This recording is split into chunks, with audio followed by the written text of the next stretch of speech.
Everyone. सो आज हम एक बहुत इंपॉर्टेंट टॉपिक पे बात करने वाले हैं and that is diet and regimen in homeopathy. लोग मोस्टली ये चीज़ें अवॉइड करते हैं but actually it's very important. Now some people come up and ask me कि डॉक्टर होम्योपैथी की मेडिसिन के साथ बहुत ज़्यादा परहेज़ करना पड़ता है ना, या फिर कोई बोलता है कि होम्योपैथी मेडिसिन के साथ सब कुछ खाना पीना छोड़ना पड़ता है। किसने बोला ये? It's nothing like that, it's totally myth. तो येस, होम्योपैथी के में इम्पॉर्टेंट है कि आप डाइट और रेजिमेन लाइफस्टाइल चेंजेस पे भी बहुत ध्यान देना पड़ता है। इट्स लाइक कि आप you can keep eating junk food and सारा कुछ आप ऑयली स्पाइसी खा रहे हैं, एक्सरसाइज नहीं कर रहे हैं, मेंटल हेल्थ आपकी ख़राब है, ठीक है, then you are not having a good sleeping schedule, आपका सब कुछ डिस्टर्ब है and then you are asking me कि doctor I want to lose weight. आप ये सब करके आपको वेट लूज़ करना है सिर्फ मेडिसिन के भरोसे, that's not possible, right? So doctor Hahnemann ने हमें उनकी क्रॉनिक डिसीज़ में हमें नॉलेज दी about the dietary alterations and lifestyle changes जो हम कर सकते हैं which can help us a lot. So we will talk about some of these ahead in this video, so keep watching the video till the end.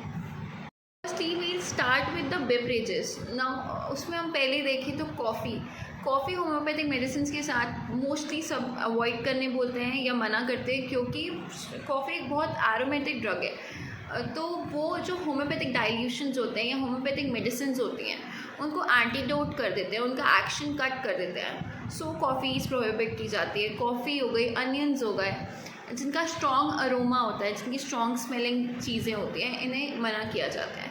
Then जो wine हो गई and then there is whisky और brandy, then there is beer. इन सब की जो भी अगर कोई पेशेंट्स हैं जो क्रॉनिक डिसीज़ से सफ़र कर रहे हैं बट ये सारी चीज़ें बहुत टाइम से कंज्यूम करते हैं, अल्कोहल या लिकर बहुत टाइम से कंज्यूम करते हैं, तो हम उसे तुरंत बंद नहीं कर सकते। We have to stop it slowly, वो एक एक दिन करके उनकी ड्रिंक्स की क्वांटिटी कम करके we have to stop these drinks.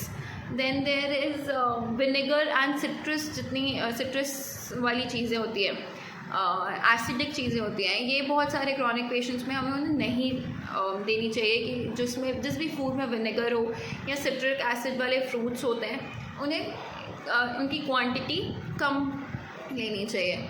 ये डिपेंड करता है। नाउ द थिंग इज़ कि आपकी जो भी बीमारी है या आपकी जो भी कंप्लेंट्स हैं उस पर डिपेंड करता है कि आपकी डाइट में क्या अल्टरेशन आने चाहिए या आपकी लाइफस्टाइल में कौन से चेंजेस आपके लिए बेटर होंगे, जो कि मेडिसिन के साथ आप वर्क करेंगे या अपने ऊपर, तो आपके रिजल्ट ज़्यादा अच्छे मिलेंगे या आपकी जो भी कंप्लेंट्स हैं वो क्योर हो जाएंगी, आपकी डिसीज़ क्योर हो जाएगी।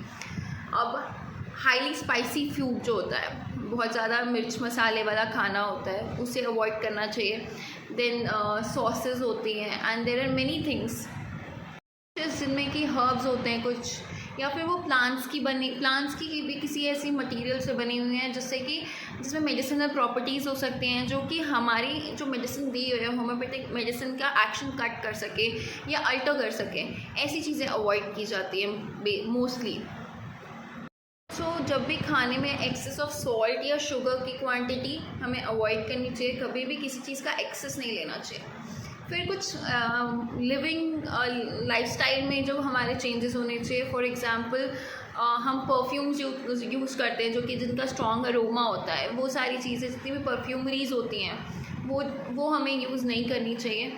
देन देयर इज़ ऑल्सो कि जिनका लाइफस्टाइल सीडेंट्री होता है, जिनका सिर्फ बैठे बैठे रहना काम होता है, उसके कारण बॉडी में अगर आपको कुछ तकलीफ़ें आ रही हैं तो हम जनरली पेशेंट को कहते हैं कि आप थोड़ी वॉक करिए, बाहर ओपन एयर में जाइए, थोड़ा सा वर्कआउट करिए, that's good for the health. Normally हर इंसान के लिए वर्कआउट करना अच्छी चीज़ होती है। आधा घंटा खुद के लिए निकालना इज़ नेवर बैड। मेडिटेट करना इज़ गुड फॉर हेल्थ।